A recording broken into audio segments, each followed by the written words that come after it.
Welcome to broad silver assets daily updates में आपका स्वागत है। सेंसेक्स 359.64 अंक की गिरावट के साथ 70,700 पर बंद हुआ। वहीं निफ्टी 101.35 अंक की गिरावट के साथ 21,352 पर बंद हो गया। निफ्टी के टॉप गेनर रहे Bajaj auto, Adani ports, Coal India, NTPC, IndusInd bank, Tech Mahindra, Cipla, LTI Mindtree, SBI life insurance, Bharti Airtel top loser रहे। सेंसेक्स के टॉप गेनर रहे NTPC, IndusInd bank, Reliance, JSW steel, Bajaj finance.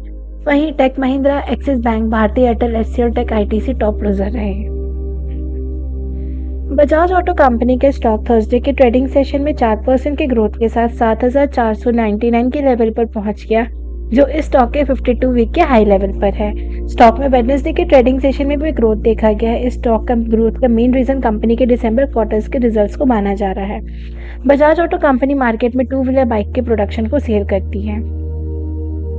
Thanks to artificial intelligence, IT company Microsoft ने एक record create किया है। World की इस आईटी कंपनी ने फर्स्ट टाइम $3 ट्रिलियन को मार्केट कैपिटल को क्रॉस कर लिया है। बता दें कि मार्केट कैपिटल के कंपैरिजन में एप्पल ही वर्ल्ड की सबसे बड़ी कंपनी है। हाउएवर इंटरडे में माइक्रोसॉफ्ट ने कुछ टाइम के लिए एप्पल को पीछे कर दिया था, लेकिन प्रॉफिट बुकिंग को देखते हुए एक बार फिर सॉफ्टवेयर कंपनी सेकेंड प्लेस पर आ गया।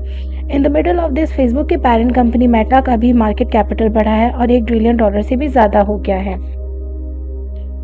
Prudential investment management India limited ने फंड ने आज अपना open ended PGIM India large and mid cap fund को लॉन्च किया है। स्कीम का main objective actively manage portfolio से मेन फर्म से लार्ज कैप और मिड कैप शेयर की इक्विटी और इक्विटी से रिलेटेड सिक्योरिटीज में इन्वेस्टमेंट के जरिए लॉन्ग टर्म में इन्वेस्टर्स को हाई रिटर्न देकर उनका वेल्थ क्रिएशन किया है। अक्टूबर दिसंबर क्वार्टर के कंपनी के नेट प्रॉफिट ने ईयर ऑन ईयर बेसिस पर 23% के डाउनफॉल के बाद 25 जनवरी को यूको बैंक के शेयर में 3% का डाउनफॉल आया है। एनएसई पर यूको के शेयर 2.93% के डाउनफॉल के साथ 4.45 पर ट्रेड कर रहे थे। इसी के बीच नेट इंटरेस्ट मार्जिन भी ईयरली बेसिस पर 16 बेसिस पॉइंट से घटकर 3.02% हो गया था। अक्टूबर टू दिसंबर क्वार्टर में यूको बैंक की ग्रॉस एनपीए ईयरली बेसिस पर 178 पॉइंट्स गिरकर 3.85% रह गया।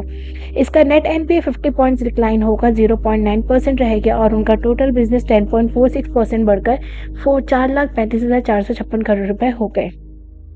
For regular financial updates please like, share and subscribe on our YouTube channel. Thank you.